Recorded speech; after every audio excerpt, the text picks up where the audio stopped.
please, Sheriff, and we'll continue the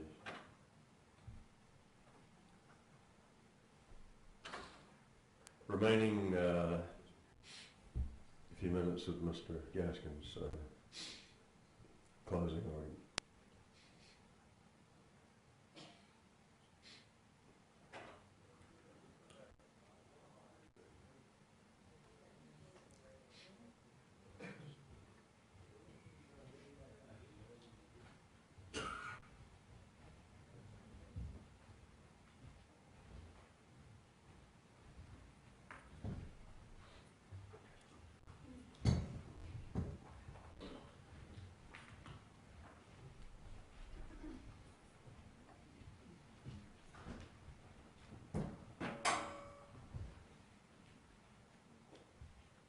We're back in session. Jurors are all again present. As you know, all of our constitutions are a little different, so if you need a break, you tell me you need a break, okay?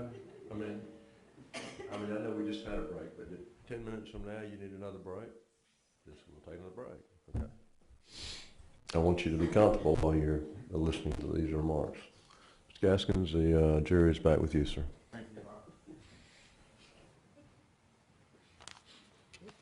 Let me clear up one thing. I think I may have confused the telephone numbers that were being used. The number that Grant was using when he was talking to Laura and that he had on July 13th was ended with 7651. The number that belonged to Amanda ended with 8581, and that's the one that wasn't turned back on until 10:23 on Thursday night, something like that. Am I getting it right? I hope I am. I may have some confusion. If I do, I apologize. Where I left off was they arrived, Amanda, Grant, and the children arrived in Texas on Monday morning. They're pulling the U-Haul trailer. Amanda knows that the piece of furniture that she's going to deliver to Karen is in the U-Haul trailer, but she does not know that Grant has concealed Laura's body in the back of the U-Haul trailer behind the piece of furniture. So when they arrive in Texas, what Amanda believes is that Laura has recovered from her injury after having fallen at the apartment, and according to Grant, it hadn't been necessary to call EMS after all, and that Laura had returned home. So the entire period of time between when Amanda arrived back home that Wednesday night until Monday night when she sees Grant in the yard, she believes that Laura is safely back in Kinston. She doesn't know that Grant has concealed her body in the back of the trailer. He's concealed everything that he's done from Amanda. She's arrives in Texas happy, content to see her sister without any hint whatever that Grant has killed Laura. She sees Grant in the yard that night smoking and goes out, and then he tells her, "What would you say if I told you that Laura's body was in the back of the trailer, that she had died accidentally when she fell in the apartment?" And Amanda basically just goes berserk. "What do you mean? What are you trying to tell me? What has happened here? Why didn't you call the police? Why are you in this situation?" And what he tells her is that you're going to have to get your sister to help me dispose of her body. Your sister isn't going to agree for me, a black man that she doesn't even know, to help dispose of the body of a white woman. So what you've got to do is to tell her that you knocked Laura down and that she died accidentally when she fell. That way she'll go along with the plan to dispose of her body. It's the only way that she'll agree to help. And if you don't do it, then none of us are getting out of this alive. And if I can't get it done, I can get it done with one telephone call. He gets the machete out of the U-Haul trailer and he slaps her across the leg. Now, Mr. Zellinger somehow gathered from that that he had cut Amanda across the leg. We've never said that. He whacked her across the leg with the side of the machete. Slapped her was probably a better word to use, but the term I used was whack. But by that, Amanda told you what happened. He whacked her on the leg with the machete. The next morning, Amanda tells her sister, I've got something important to talk to you about. And she tells her just what Grant has told her to say, that I'm the one that knocked Laura down. It was an accident, but she died in the fall, and she's here in the back of the trailer. And after that, you've heard the testimony that Amanda did help dispose of Laura's body in the creek, but throughout the time that she was with Grant, he had the machete and had become very controlling and very manipulative. He told her that this is not the time to be challenging me. The next morning, after the body is disposed of in the creek, Karen, her sister, sits her down, and what you heard her say was that I talked to her just like I did when she was a child. I told her, Amanda, this is the one and only chance you get to tell me the truth. I want you to, she looked her right straight in the eye and asked her, are you covering for Grant? And Amanda nodded her head affirmatively, indicating that she was, in fact, covering for Grant. After that, they leave, heading back to North Carolina. Let me mention one thing before they leave. You see the photograph of her on the iPod, how happy she was with Karen and the baby on Monday. On Tuesday, you also saw a photograph of her at the ATM machine where she was withdrawing cash for Grant. And the difference between those two photographs is absolutely remarkable. On Wednesday morning, Monday, she's happy, everything's fine. When she's the next day at the Bank of America ATM machine, she's looking absolutely haggard. Another photograph was taken on the way back. Again, she's looking haggard. Now, they get back, she's arrested, I think on July 25th. You can ask for the photograph itself, but this is how Amanda appeared on July 25th, on the day that she was arrested. She's not even recognizable as the person that you see here today, or the person that you saw on the photograph on the iPod in Texas on that Monday. Now, you have heard Amanda testify. She's told you what happened. She's told you about the fall at the apartment the night that Laura wanted to hold Lily, that Grant had pulled Laura backwards and had fallen backwards over the chair, that she went to the Chick-fil-A so that Grant could call the EMS, that when she got back, that Grant told her that Laura was fine, she had recovered from the fall, and she had gone home. Everything that Grant did after that, he concealed from Amanda completely and totally. He did not tell her that Laura was in the back of the trailer until that Monday night in Texas, and was then that he told her that this is the story that you've got to tell if we're going to get any help from your sister with me disposing of this body. Now, you saw and observed Amanda during her testimony. You heard her tell the story of how Laura had fallen accidentally and been injured.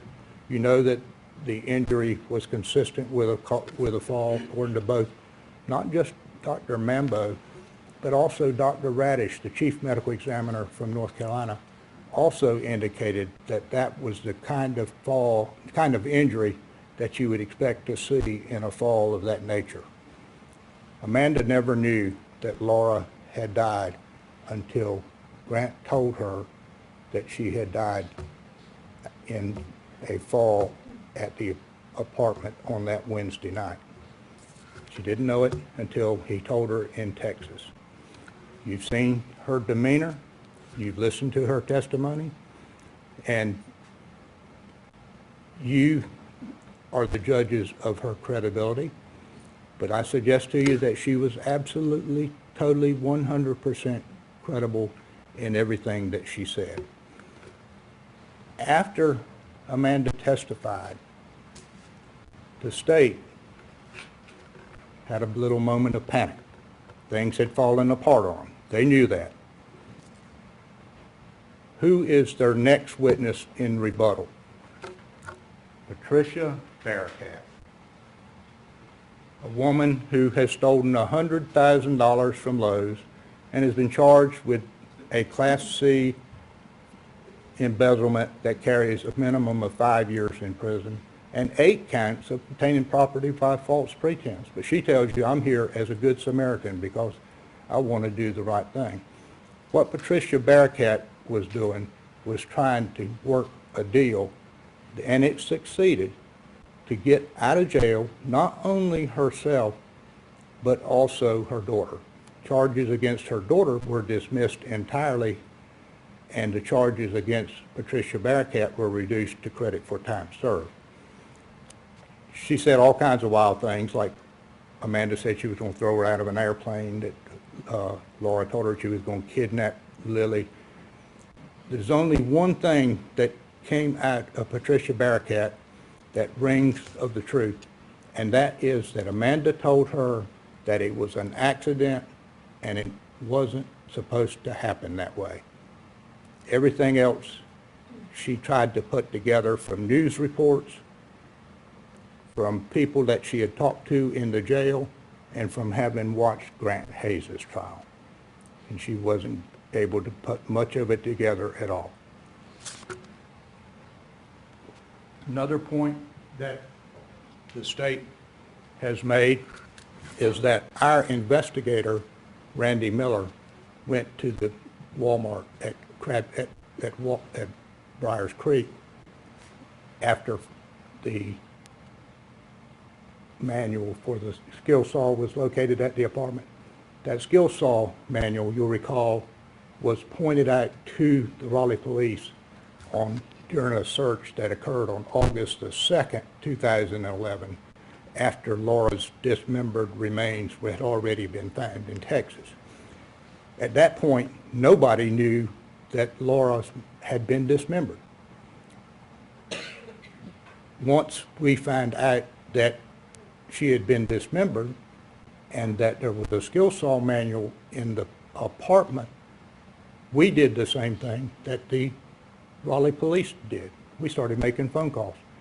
Who sells this model chainsaw? You call Home Depot, you call Lowe's, and where do you find the saw is sold? There's only one place in Raleigh that sells them, and that's the Walmart at Briar Creek. So Randy Miller goes to the Walmart trying to determine what Grant has done and what the nature of that purchase was. He just happened to get there before the Raleigh Police Department got there. They did the same thing that we did. They just happened to do it a few days later. Randy Miller wasn't able to get the videotape. When the Raleigh police got there, they were able to get the videotape of him actually buying the skill saw. So their implication is that somehow Amanda had information, inside information, that there had been a dismemberment, when all of the information about the dismemberment came from the news media. The information about the skill saw came from the apartment when Shay was the one who pointed it out to the Raleigh Police Department. So then we track it down and we get some information about them selling skill saws at the Walmart, but not the video. So if there's any implication by our having gotten to the Walmart before they did, we didn't get there until after August the 2nd, when the skill saw manual had been found. Let me talk for a moment about Patsy Hayes. Patsy, Grant Hayes' mother, has custody of Lily.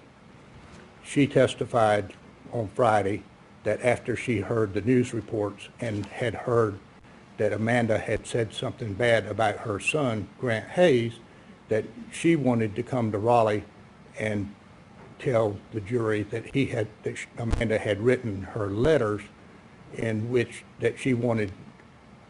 she professed her love for Grant Hayes. Bear in mind why she's doing that. Mrs. Patsy Hayes has custody of her daughter Lily. She's constantly asking in those letters, can you send me pictures of Lily? Can you send me pictures of the boys? If she writes in the first letter that, by the way, I think your son is a pathological killer, she is never, ever going to hear from Patsy Hayes again. What Patsy Hayes did when she came here Friday was the result of having heard on the news that Amanda had said something bad about Grant, and she came here to deliver the message, Amanda, you're right. You will never see Lily again. I have Lily. You have badmouthed Grant. Don't think for a second that you or anybody in your family will ever see her again. Here, the letters, bear in mind, were written to Patsy Hayes. They weren't letters written to Grant. The state has produced no letters written from Amanda to Grant. We, on the other hand, have produced the letter that Grant wrote to Amanda. I'm going to read only short portions of it. Judge Stevens has advised me my time is running short, so I'll only read part of this. But here is the way the letter that Grant wrote to Amanda reads. I got one question. What's the hair decision? Cornrow or ponytail? You going to pull a Stevie Nicks in there and bring back the 80s, or take the Spike Lee right and do the right thing? Remember, you are friends, bitch, or else I'm coming after your ass sideways, karate style, make you wish you stayed in jail. Not. But the broader you that no name or birthday has unlimited, restricted access to the elements of that time space. So keep that mother on the goddamn clock with magic pen and paper, or so help me Buddha, you will never eat another snail again.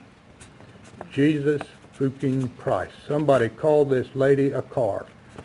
A wise man once said, oh, I used to think I knew. So make the most of it. You have an awesome,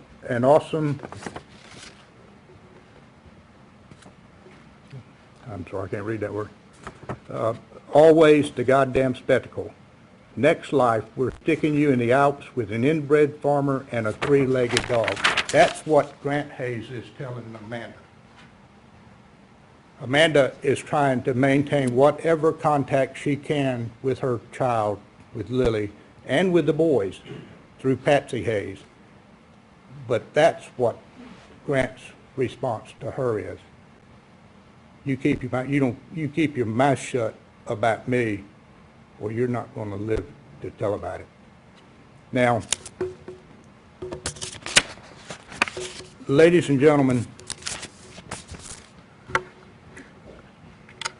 the state, as I indicated earlier, is required to prove its case beyond a reasonable doubt. It must prove every element of its case beyond a reasonable doubt. The state has absolutely failed to prove to you by any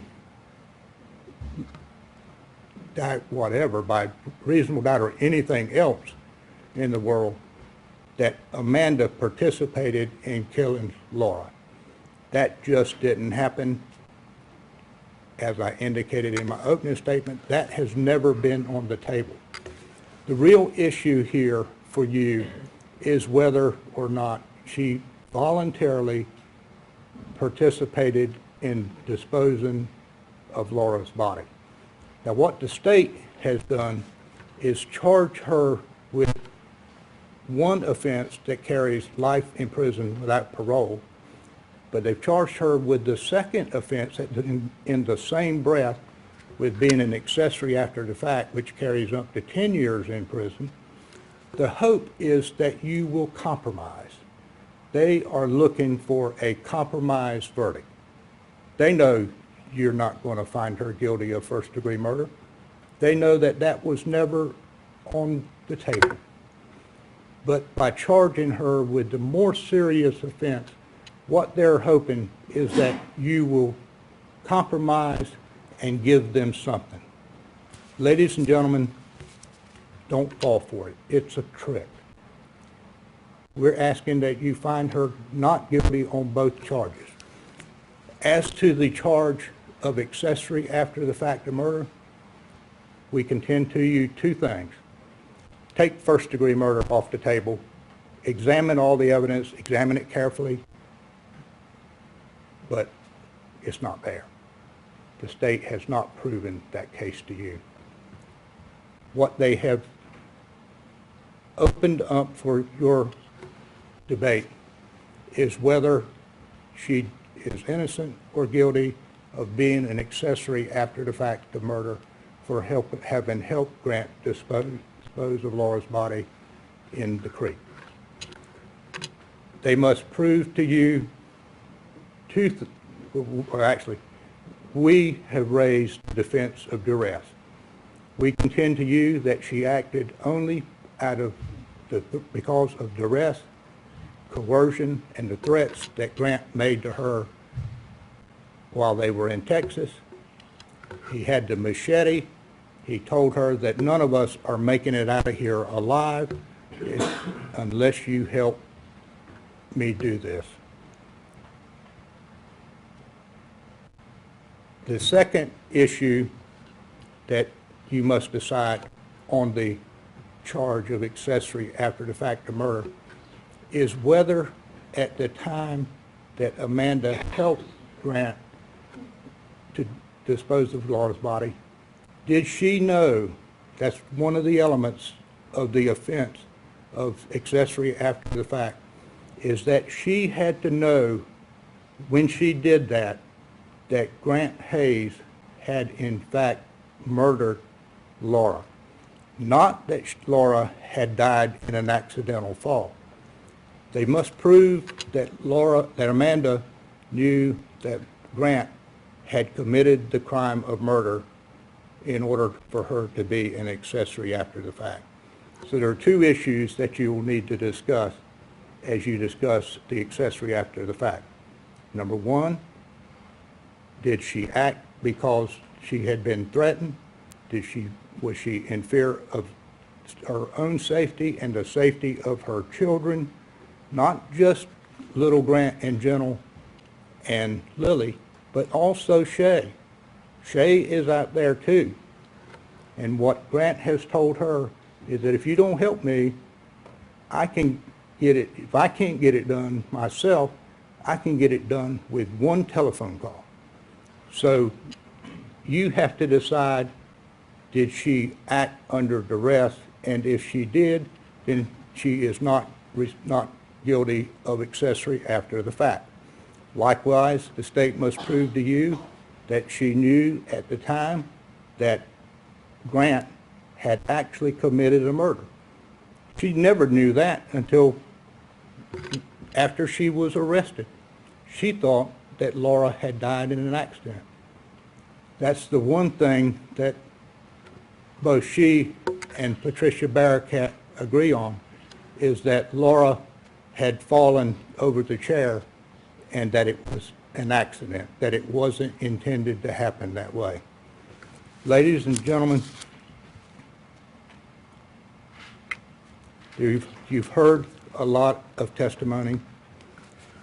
What I ask is that you examine the evidence from the beginning through the end. Don't start in the middle, don't start at the end. Start at the first and work your way forward.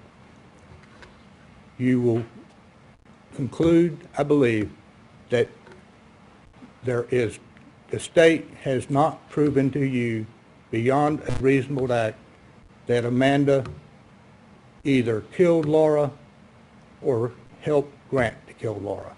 He did it himself. He did it acting alone.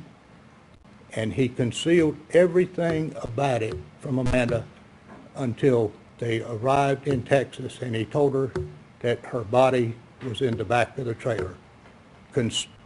He didn't say concealed by the furniture, but it was concealed by the furniture. And what Amanda knew was in the trailer was the furniture.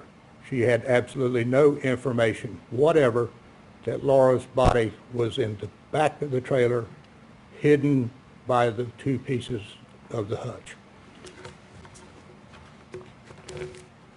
After you have made your decision on the charge of first-degree murder, you will move on to the charge of accessory after the fact of murder. That's when you must discuss and determine whether Amanda acted under duress or threat to either her or any of her family members, or whether, on the other hand, also, did she know at that time that Grant had in fact killed Laura and that she hadn't died in an accident. Ladies and gentlemen, the evidence does not support a verdict of guilty on either charge. I ask that you examine this evidence carefully. If you want, and I suggest that you request that any of these documents or pieces of evidence that you want to review be brought to the jury room in order that you can do that in your own environment, that you ask that they be brought back there. Examine all of these things carefully. We've heard a lot. Start at the beginning, go to the end. Examine every piece carefully. I suggest that you will conclude that the state has failed to prove its case beyond a reasonable doubt as to either charge. Don't go back there and compromise solely for the state's sake of giving the state something for their efforts. Find her not guilty on both charges. Thank you for listening to me. All right, thank you. Who'll speak first on that? I will.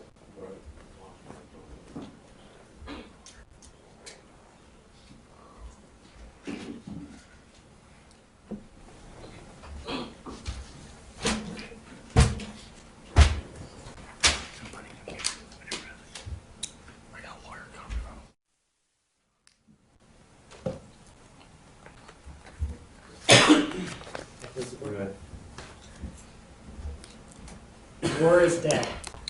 I did it. Those are the words of Amanda Hayes. Those aren't the words of Amanda Hayes to one of her foes. It's not the words of Amanda Hayes to someone who has an agenda against her. Those are the words of Amanda Hayes to her own sister. Laura is dead. I did it. I want to talk to you today about three main principles that are the three main principles of the state's argument. And the first is that Amanda Hayes and Grant Hayes did this murder together. You've heard about all that evidence, and we'll talk a little bit about that. The second thing that I want to address with you is that this murder was premeditated. And then the third thing I want to talk to you about is the fact that Amanda Hayes' story makes zero sense when you look at all the evidence. And those are the main issues I want to talk with you about today. We're limited to 2 hours, and so I'm going to try to talk for less than an hour, so I'll finish around 1 o'clock. But it's hard to focus on those elements because the defendant's story is so ridiculous. It's hard to pay attention to what the state's argument is when the defendant is stretching every little thing past what the truth was. You just heard the defendant's counsel say there's been no effort by Amanda to conceal anything from anyone. You just heard him say that there's no evidence that Amanda participated in this murder. Yet, you also heard from Karen Berry that Amanda Hayes said, "Laura's dead, I did it." That's a bell you can't unring. And you also heard from Dr. Ginger Calloway, who months before this murder happened, had the opportunity to talk to both Laura Ackerson, the victim in this case, and Grant and Amanda Hayes. And you heard that when Dr. Calloway spoke with them, you heard her say that Amanda and Grant's wishes were to travel around the country and to have sole custody so they weren't tied down to Kinston. And she went on to say that those actions would effectively erase Laura. And that's before this murder happened. And so,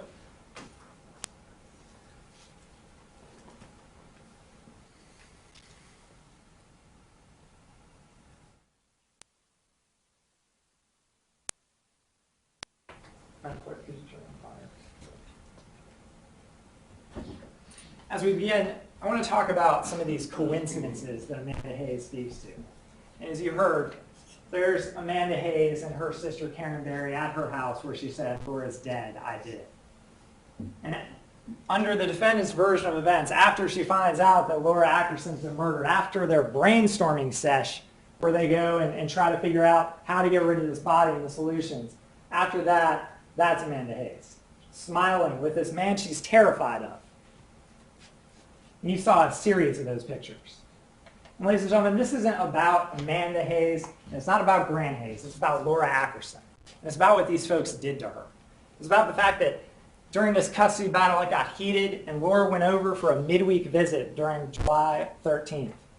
And that was something that was very rare. You heard about what a wreck the prior July 13th meeting was. And you heard that when Laura went over there, you heard some of the voicemail from when she talked to her friend Oksana. You heard the trepidation in her voice as she talked about how nervous she was. She said, "I don't know what's going to happen over there." But for some reason, she went in that door. And that reason is that Amanda Hayes, who talked to her that afternoon at 3:30, baited her with her children. So I want to talk about some of these coincidences. If you believe Amanda's story for some reason, the coincidences that you have to believe. The first coincidence is that there's a huge bleach stain inside the front door of that house where she's alleged to have committed murder. But actually, it's not because a murder was done there. It's because her little boys kicked over a bucket of bleach. I guess it's a coincidence also that the day after the murder, she's frenetically cleaning up, so much so that she calls her own daughter over and says, "You got to take these kids out of here. I need you here now." But that's just a coincidence. She just was moving, and that's why she had this urgency in her voice. And there's Shay and that vacuum cleaner behind her.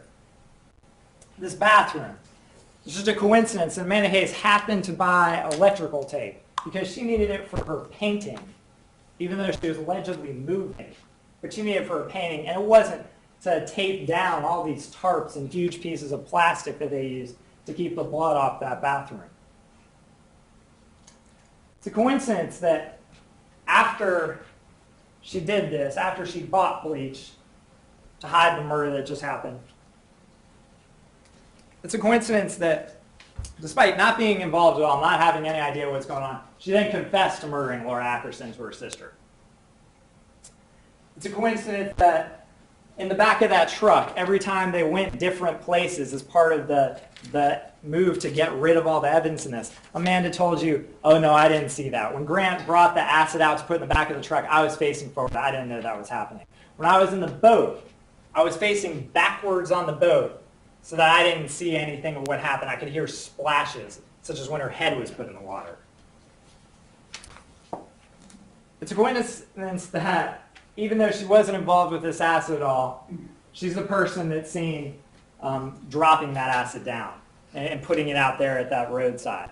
It's another coincidence that when she goes down to Texas, that her phone is off almost that entire Sunday. And you heard Detective Heckman testify. And to set the record straight, you all heard and knew this better than defendant's counsel, that the 7651 number was Amanda Hayes' phone number. That 7651 number was the number that had Grant's mom in there as Grant's mom. And then the other phone, the 8581, had Shay is written in there, whereas in this phone it was Shayster, which apparently is a nickname for Amanda. But you heard about when they were trying to track this mobile number, how they couldn't track 7651 because it kept on being turned on and off all day. But I guess that's just a coincidence. And then she gets up there and says, yeah, it's actually because we're trying to conserve the battery. Another coincidence that despite being in the back of that boat as these body parts are being laid out and it being nearly a full moon out, she couldn't see anything because according to her, there were trees. You heard the way she described that. She said she was afraid of the animal noises out there. She wasn't afraid of Grant Hayes. She was afraid of the animals out there. And then perhaps the most ridiculous part of the defendant's assertions are that she was terrified when this was going on. And you saw those pictures from her own camera of her, how she appeared. And here, we sought to bring this evidence out from this witness stand and put it to the light of this courtroom so you can see what's going on. What we didn't do is claim things that there's no basis for. You heard the defendant say, yeah, her body was dismembered in Kinston. There's zero evidence of that at all. And so here you can see Amanda on that Monday. She's smiling. She appears happy, which is sort of creepy because you've heard all this evidence about how she's dismembered a body by that point and it's gotten down to Texas. And here she is on that Tuesday. And just from this picture, defendant's counsel wants you to think, oh, she's terrified for her life because she's got a furrowed brow in this picture. Maybe it's because she's about to go on a boat ride where she's about to take a human being that she cut up and throw them in the water into Texas Creek. And then, of course, later that day, you see her come out with this acid, and defendant's counsel put forward some evidence about that she wasn't able to lift heavy things because she had just had a C-section.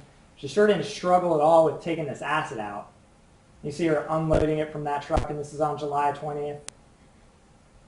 And there's that boat. And she tried to claim to you that she didn't know what was going on in the boat. At some point, her credibility is a major issue in this case for you. Because in order to find her not guilty, you have to believe what she said from this witness stand. And that boat, you saw the boat, you saw how long it was. You saw it was around 12 feet long, which I measured out earlier. It's about from here to about the end of the defendant's table right here. And those 12 feet, these are the small coolers. These coolers are stacked up in that boat. Her hands were bloody with Laura Ackerson's body that night. In this small space, in that boat, there were 2 more of these coolers. So there's no, Grant just put down plastic, and when I came into the boat, I didn't see anything. And in order for that to happen, Grant Hayes would have had to pick up the body parts out of the coolers and walk across the street with them and down to this landing. And in that boat, she again testified that she was facing backwards, which makes no sense. And you heard that she went down, they went downriver. You saw where the body was put. And if she's facing backwards, when Grant is, if what you believe is Grant's putting body parts in the water over here, she would be at this end watching them float by. And it's disgusting, and it's inhumane, and it's an abhorrent crime. It's wretched. And there's not enough adjectives to describe it, but it's what she did.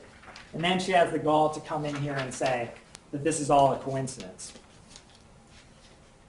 So I want to talk a little bit about the premeditation aspect. The judge is going to instruct you on the law, and don't believe if I say something that you don't recognize when you go back there, or if Mr. Gaskin said something that is different than what the judge instructs you. Follow what the judge instructs you, and that goes for the evidence as well. So if you write down something in your notes and I say something different or Mr. Gaskin says something different, please go by your notes because that's the evidence in this trial. But as we skip forward a little bit, and here are these pictures, of course, from Amanda in that hotel room. This is a woman that is under duress. And here you can see the cooler in the back corner of this picture. And here you can see Amanda under duress. Terrified for her life. Afraid of what's going on. Smiling the whole time. They took pictures. Not only did they cut up this body and take it to Texas and throw it in a creek after murdering Laura, they took pictures along the way. That's the type of people that you're dealing with in this case. And defendant's counsel wants to pin this whole thing on Grant Hayes. And that maneuver is so that you don't think about Amanda at all. What you have in this case are two people who together participated in this murder. And so what Amanda does is horrible and what Grant does is horrible. And at no point in this trial have we minimized Grant's role in this. Grant had motive, just as Amanda did. Grant took an active role in this. The guy went out and bought a saw on the early morning hours of July 14th to dismember the body. Grant was incredibly involved in this, but they did this together. And that's what the law is going to tell you when you go back there to deliberate, is whether they acted in concert. And so part of the law that you're going to be asked to deliberate about is this premeditation. What separates first-degree murder from second-degree murder is was there premeditation and deliberation.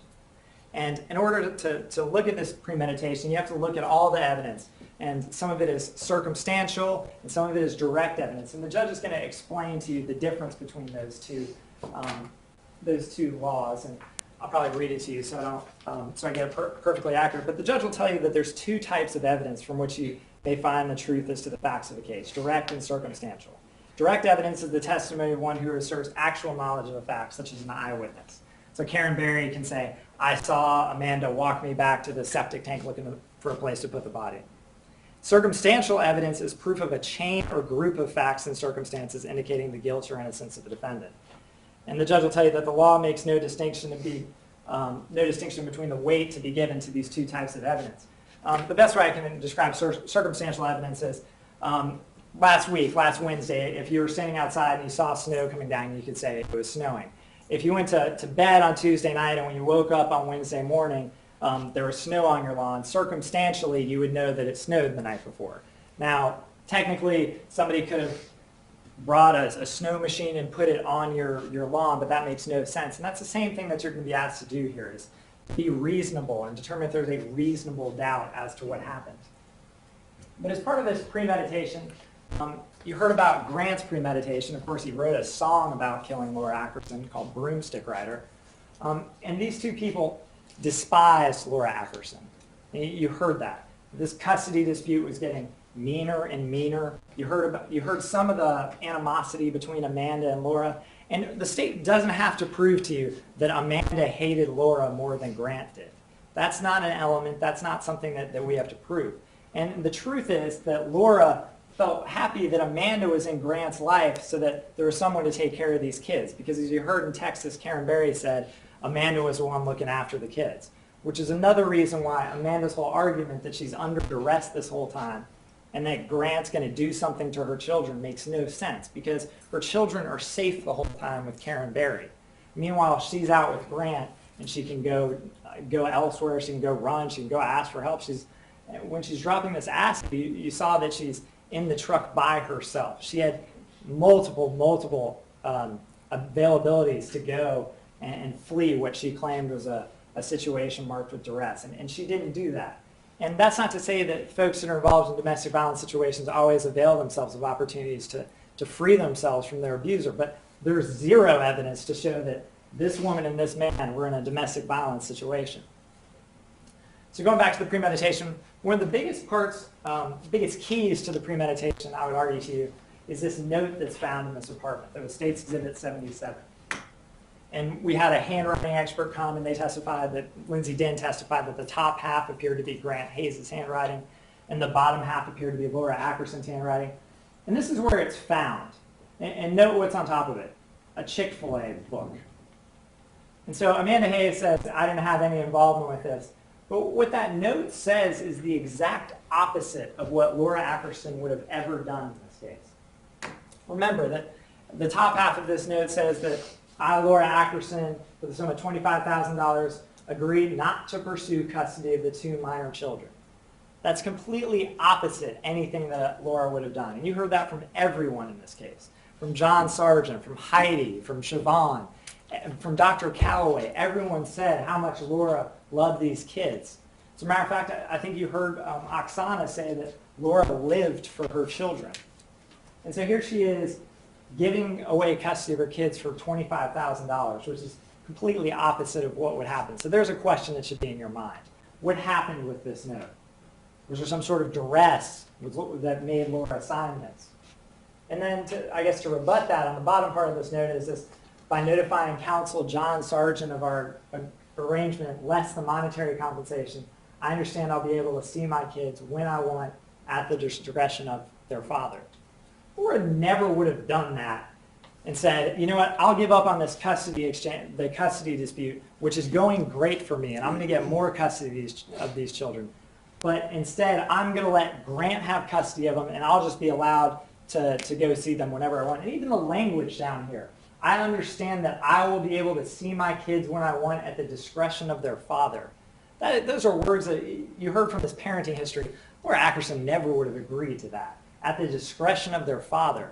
This man has been vilified. He's practically been called a serial killer in the defendant's argument.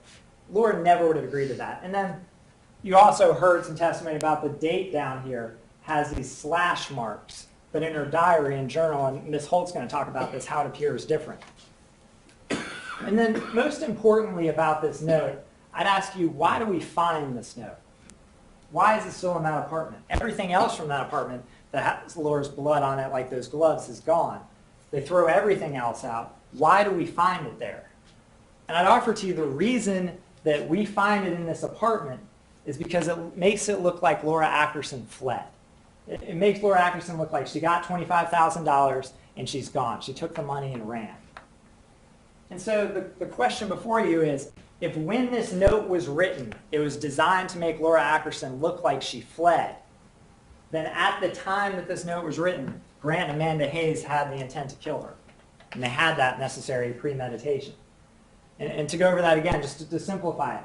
So this note, when we find it, is there because it shows that Laura took off. And they want Laura to look like she disappeared because they have destroyed and obliterated her body so badly that they think she'll never be found. And so when this note was written, they had the intent to make it look like Laura disappeared, and Laura's handwriting is on there. So if they knew that they wanted Laura to disappear as they're writing this note, they had premeditated about killing Laura. And honestly, I was going to spend a lot more time on premeditation, but I've got only a half an hour left, and I want to focus on some of the defendant's assertions because they're so ridiculous and farcical. Just because a question was asked to a witness doesn't mean that it's evidence in this case. So you heard some questions lobbed up. Oh, is it a wink and a nod? Is that why this plea was done? Or did you find the chainsaw in the house? This is a reciprocating saw. And just because the word chainsaw is thrown out, that's done to get in your mind that it was a loud noise. And that's the purpose of asking questions like that. And so when folks say no, it's not evidence in this case. And that takes us to those properties in Kinston, which was another sort of farcical attempt at explaining away what Amanda had done. When you think about those properties in Kinston, and of course their investigator did absolutely nothing to prove that they existed, and then we brought Patsy Hayes out to again hold up to the light whether this existed or not. And she gets on the witness stand and she says, yeah, we had those rental properties, but they were all occupied. 2 were by some sisters, and then 1 was by this family, and there are 4 vacant lots. And so the defendant, upon getting that idea that Grant dismembered the body in Kinston blown up, they say, oh, well, maybe it was done in one of those vacant lots. Maybe it was done outside in the middle of one of those vacant lots, which is ridiculous because that saw doesn't have a battery in it. So you would need a really big extension cord to go out to one of those vacant lots and dismember a body. And if there was any truth to that, defendant's counsel would have put on evidence of that. And they have no burden. And let me be very clear about that. The burden is upon the state of North Carolina to prove everything to you beyond a reasonable doubt. They have no burden. But for instance, with that Crime Stoppers tip and all the technology that we have, and there wasn't any evidence about what the Rye Police Department did to follow up with that Crime Stoppers tip. And we're limited to arguing to you what the evidence was in the trial. But you can use common sense and figure out how that could be followed up. You also heard about these continued efforts to insert sociopath into this trial. For instance, with their investigator, where he had an outline of what the Stepford Wives were about or what the Talented Mr. Ripley was about, and inserted into there was that word sociopath that was changed from the rest of that outline that had been spoken of. And Grant Hayes is a terrible person.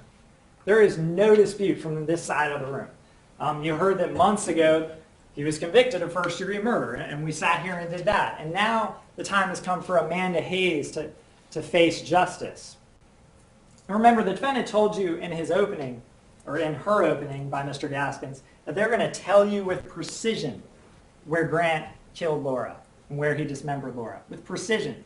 And the only thing that they have to rely on is that Accurate report, which is not a police database, but instead is a rental history of folks. And that's what they point to be the accurate measure. And on the front of that report, you heard Mr. Palmer read, important, this is rife with errors, and went on to say several things that need to be independently verified. And it can't be independently verified because it's wrong. So then we can talk about another one of the defendant's main assertions, which is the sympathy card. Of course, Mr. Gaskins brings up that Amanda could face life in prison. And why does he bring that up to you? Does that have any relevance to this case whatsoever? No. It's solely done so in the back of your head you have sympathy, and you think about that as you go back to the jury room. The judge is going to instruct you that this isn't about sympathy, and it's not about, you're not going to convict Amanda Hayes because you're mad about what happened to Laura Ackerson. You're not going to be controlled by anger. You're going to find her guilty because the evidence supports and shows that she participated in this murder. And they continue that sympathy argument. Mr. Gaskins got up here and talked about how Amanda cared for Nikki and all that evidence about her work in children's theater. Again, that's just to get in the back of your head to try to draw some sympathy. And then the biggest argument by the defense is Amanda's over here and bought bleach and participated in this murder, but let's ignore her and let's just focus on Grant Hayes over here and how bad he was. Even though they're both involved in this murder, they're both involving acting in concert, let's focus on Grant Hayes. And that was the majority of that argument you just heard, was Grant Hayes is a terrible person. And they try to construe that to say that that Amanda was under duress, which again is obliterated by the evidence that comes out from that camera where you see her smiling. And from Detective Falk's testimony that when they first get picked up on that search warrant on the next Friday night, they're walking in, Amanda Hayes is rubbing Grant's back. And then if you don't believe that, you got to see Amanda Hayes' own words that in 2012 she was writing love letters to Grant Hayes. The only way she could get them there is through Patsy Hayes, so the state had to call the mother of the other defendant that we just convicted and put her on the witness stand. And surely she's not our favorite witness, and she testified to the truth that, yeah, Amanda was sending these letters to Grant about how much she loved him. Another thing that was brought up with zero evidentiary support, Laura Ackerson made that phone call at 4:59 p.m. and it bounced off that tower, and you've seen that tower. I'm not going to go back through that. And then she gets to Grant and Amanda's house at probably 5:15 or 5:20, depending on traffic. But that puts Amanda in a pretty rough spot, because then she's sitting at home for 4 hours before she goes to Chick-fil-A with Laura's dead body and them trying to figure out what they're going to do. And so the defendant needs to move that timeline back. So they pull that picture from Laura's car where there's the food tray, and they say that has to come from Crabtree Valley Mall. Surely it couldn't have come from any of the other 3 restaurants that she went to earlier that day when she was meeting with folks. You heard you heard from Randy Jenkins from Bill's Grill, and you heard about all the other places she went. But the defendant says that's the key, and so they stretch the truth out and try to say that tray is evidence that she got there much later. And I want to play for you, we played the recording from Grant Hayes to Patsy Hayes where he leaves this message, and I'll play this for you right now. And there was a little bit of dispute over whether Grant Hayes says that the boys are going to be moving in with Patsy and Grant Sr.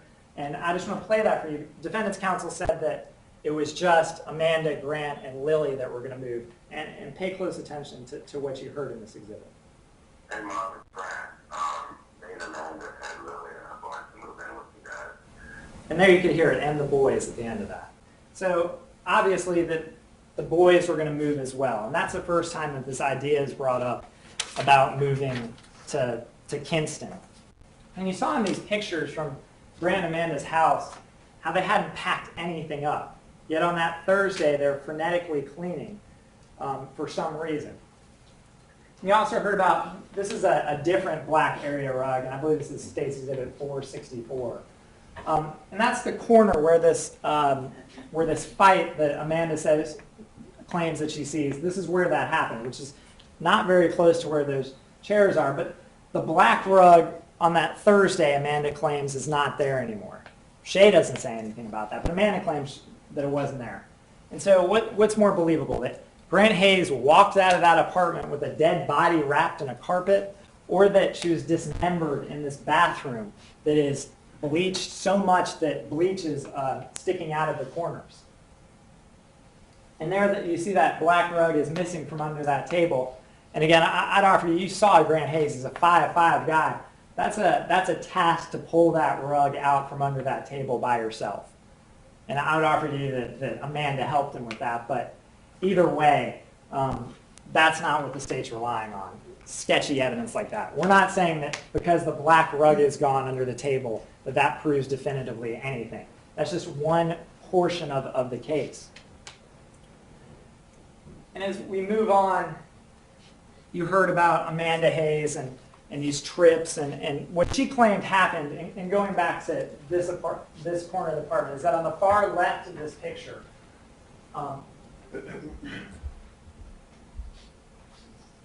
she claims that's where this fight occurred. You heard about Laura Ackerson. You heard Dr. Calloway testify that Laura was kind of a stiff, intense person, and that she was the opposite of aggressive. But defense counsel wants you to believe that Laura instigated a fight after asking to see Amanda's baby. So what Amanda claims is that this fight occurred in this area over here, by this wall. And then somehow Laura trips over a chair that's all the way over here, which I guess that could be possible, that they could have grappled all the way over here. But Amanda says that she goes to the bedroom with the boys afterwards. So she's not just diving in this bedroom. She's going to this bedroom over there. And then you heard this argument or idea that Amanda said that Grant took Laura into this bathroom that, according to them, is covered in feces and has been sealed off for the rest of the apartment. Another coincidence. That in the bathroom where Laura was dismembered, they just coincidentally claimed that Grant and Amanda Hayes, that it was Gentle's fault, the feces had gotten in there. But in order for Laura and Grant to get in there, or for Amanda to walk out that way, they would have had to pass each other. And for Amanda to walk out of this bathroom, she has to walk past this front door. And it's just a comical assertion that Amanda didn't know exactly what was happening in this tiny apartment.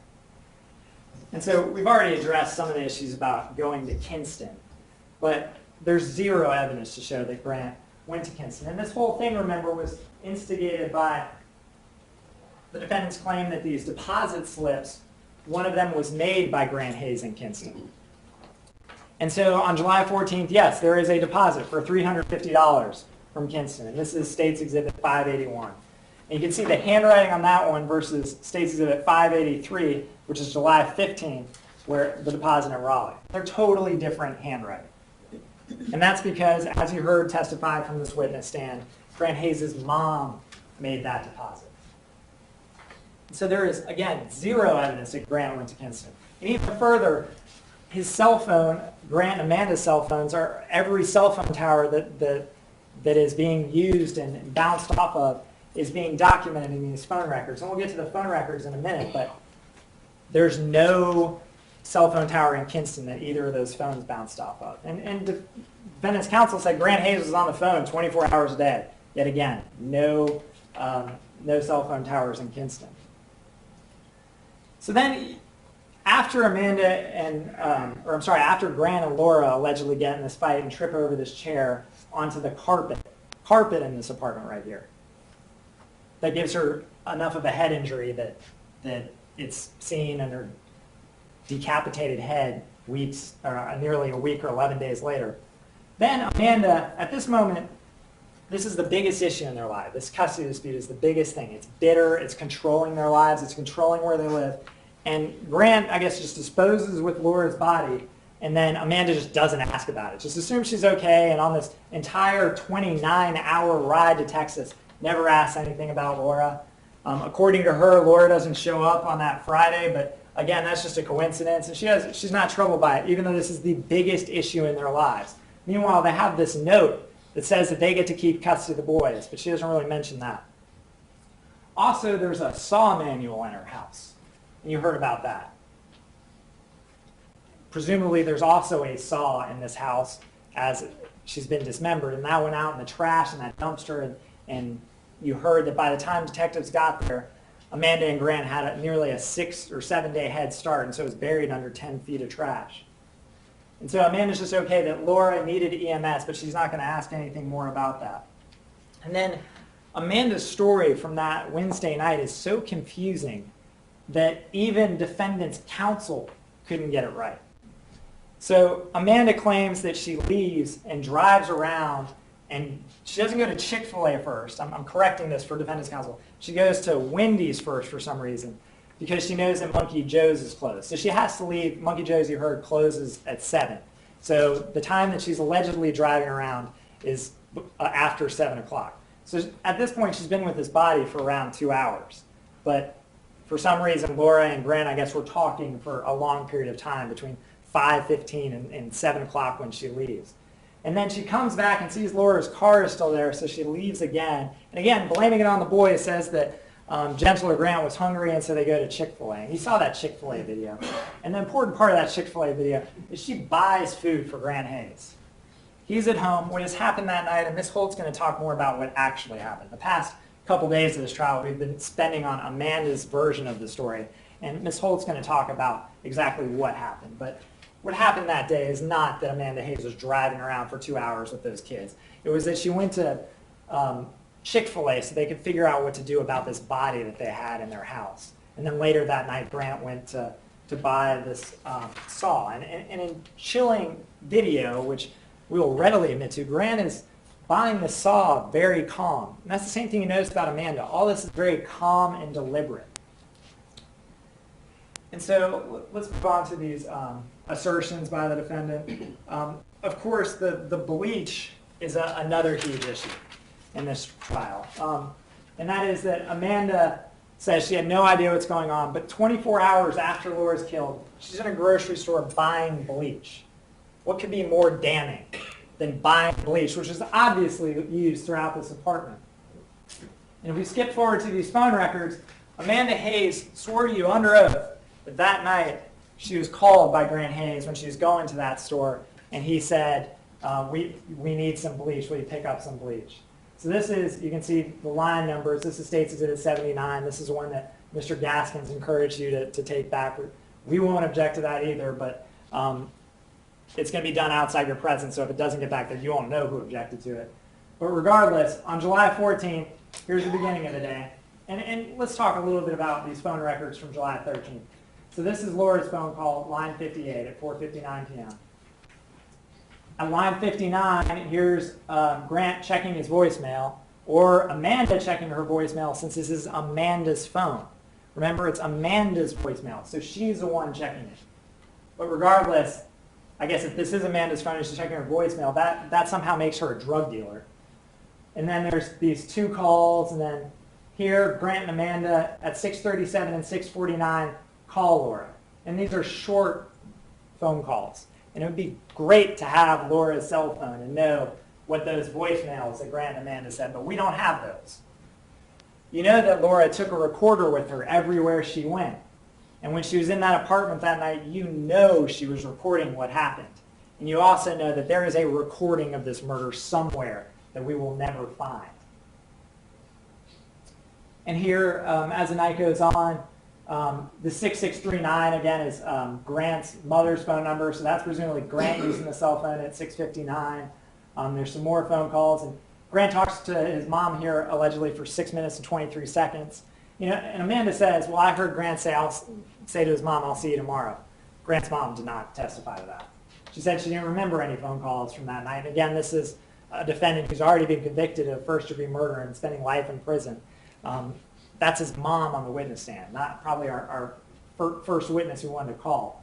And so the night goes on, and we're into July 14th, and we'll talk about the 8581 number, but you heard defense counsel say that 8581 number, Grant's number, wasn't activated until 10 p.m. on Thursday. So how is there a phone call for Laura to pick up bleach on that Thursday evening? So here's the calls throughout the day, and there's a couple phone calls to Shay in here. I believe it's this 8628 number. You see these multiple phone calls to Shay, and moving back, I guess, to the beginning of July 14th, here are these two phone calls at 9:48 and 9:58 of Amanda calling Shay and saying, you need to get over here, and you need to get over here now. Again, this is just a coincidence. They just happen to be frenetically packing and cleaning that day. Not because they murdered someone in their house, but because it just seemed like a good time to start packing up. And then later in this day, you see some other phone calls. This 5404 number, I believe, was Lauren Harris, the Monkey Joe's staffer. And that goes on through the rest of the day. And you heard Lauren Harris's testimony about how Monkey Joe's was canceled later that afternoon when Grant said that the kids weren't coming, and she texted him back and forth. And the texts aren't on here. They're on later on in this document, and you can look at those as well. But the most important part of this is as we get down to the end, lines 96, 97, and 98, you saw on the timestamp from that video that Amanda Hayes is leaving the Target after buying bleach at 5:32 p.m. And there is no phone call to her phone at 5:32 p.m.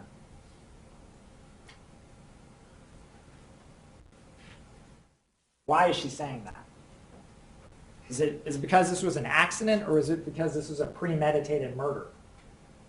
Here's the rest of July 14th, so you can see, I'm not telling you this, you can see on the actual evidence that 8581 number doesn't make appearance all the way down until later in the night. I don't want to hit Miss Godwin in the head, but it's right here on line 118, you see right there at 11:48. And then moving on to this is the 8581 number, and this is the first call, is at 10:33 that night when Grant's using that phone. So she bought bleach, and then it's not my job to tell you that Amanda lied. That's up to you to judge her credibility. But there you can see the evidence contradicts what she says. And so now I want to talk a little bit about the elements since I'm running low on time. But first-degree murder is on the table. Mr. Gaskins told you it wasn't on the table. The judge is going to tell you first-degree murder is on the table.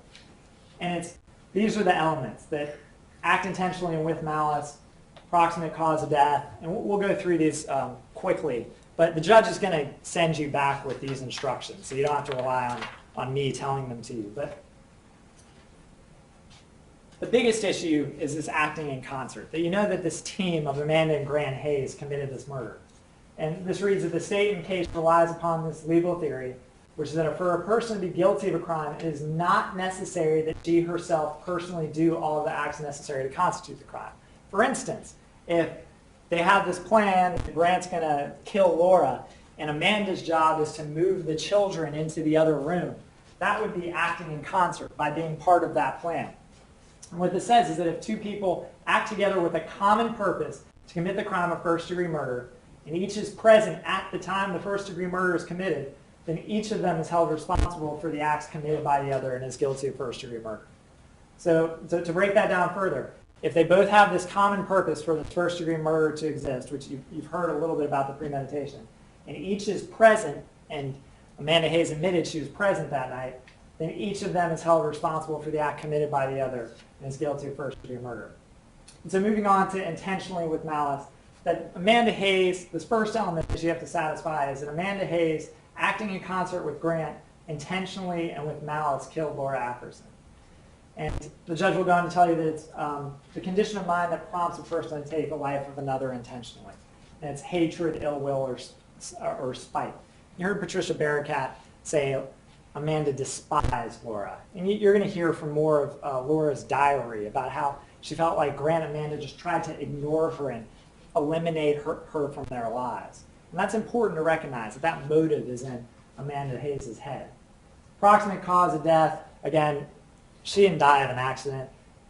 Falling on carpet wouldn't cause that head injury, but regardless, that head injury wasn't what killed her. What killed her was either the stab wound to her throat or some sort of asphyxiation. And then we have to show an intent to kill.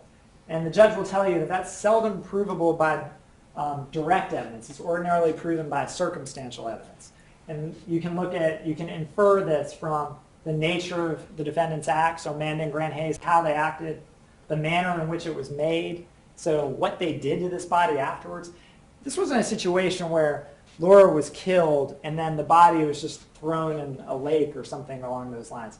There was a deliberate effort to cut off her arms, cut off her legs, cut her torso in half, and then finally to cut her head off so they would fit in these coolers. The kind of depraved mind like Amanda and Grant to do that shows you that this murder wasn't just an accident. You don't cut somebody's body up and drive it halfway across the country if it was an accident. Premeditation, we talked about this already, form the intent to kill the victim before acting, some period of time, however short. And that brings us back to that note. So if Laura was signing that note, and remember the other part of that note, if Laura was signing that note and Grant and Amanda, and she had a recording and said, "Ha, I got you," and Grant and Amanda say, "Oh, now we need to kill her," that period of premeditation satisfies the elements of this. It doesn't have to be it doesn't have to be a drawn out plan where you might say, well, why didn't they have a better plan? It just has to be a short moment of premeditation for Grant or Amanda to say, we can't let her walk out that door. And maybe that's why she's killed by that front door. And going back to that note, remember what the other parts that Lindsay Dinn testified to, that on the top left corner of the note, there was an indented writing, which means that this was the second draft, at least, of that note. And in the previous writing, you heard the words that they can make out on that. But that goes to show more premeditation there, that there was this indented writing, this thoughtful effort to try to get Laura to do something that she would never do. And then lastly, deliberation. That is that the defendants acted in a cool state of mind. And it doesn't mean a total absence of passion or emotion. It just means that the intent to kill was formed with a fixed purpose. It wasn't a suddenly aroused violent passion. And so even if you think that Grant and Laura, according to Amanda, and for some reason if you believe Amanda, got into this fight, as long as there's a moment of a cool mind saying, I can't let her get out of this house, she has to die here, that would satisfy this deliberation. And neither of these, premeditation and deliberation, the judge is going to tell you that they're neither usually susceptible by direct proof. That it's usually the circumstances by which they may be proved. And the judge will instruct you on this, that you can look at a lack of provocation by a victim. Why would Laura Ackerson start this fight with Amanda Hayes when this whole custody dispute is finally going her way? She's in good shape.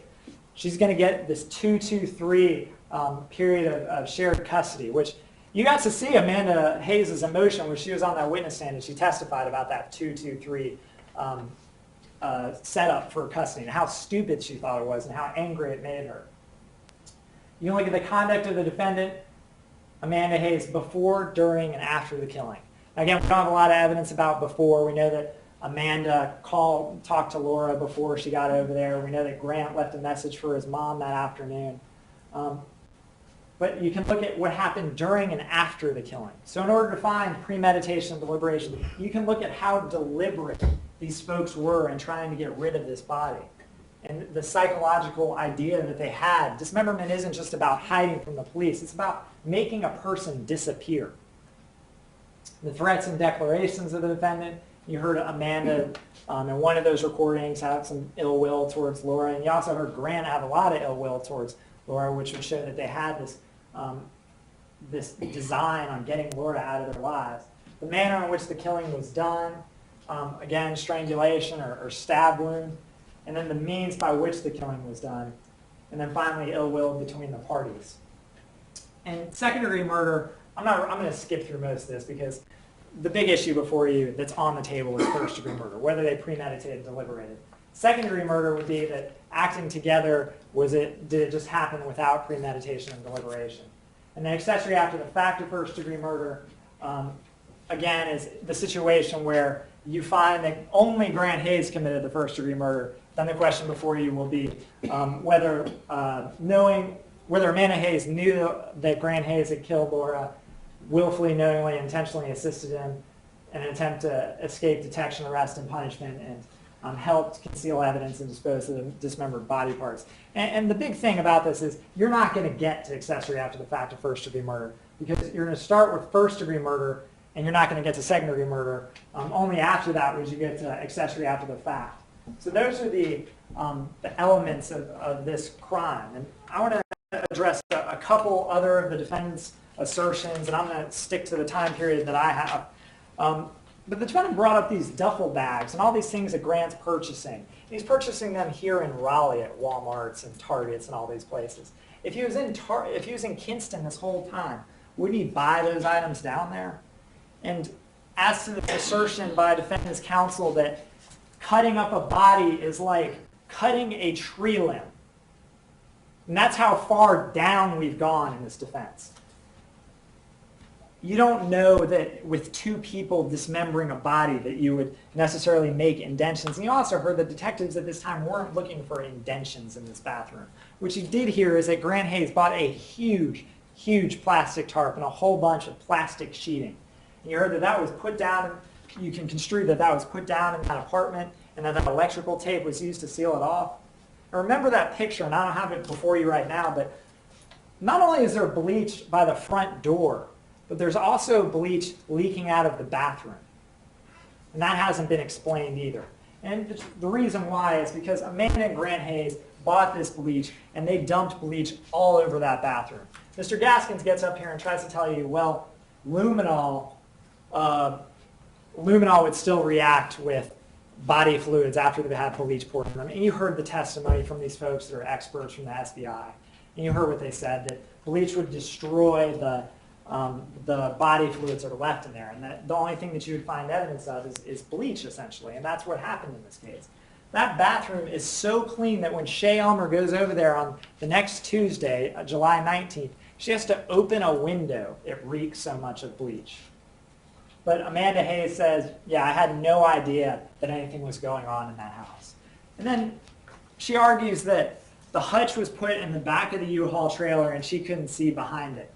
And there's always these other people that could have been involved. And that's how tenuous the case is for the defendant. That at the end of the day, the evidence is so comprehensive and so overwhelming that they have to say, yeah, some other guy jumped in, and some other guy, even though Amanda was there at the storage facility and helped put the hutch into that truck, no, she didn't know what was going on. She was just sitting in the front seat, and some other guy came up and put it in there.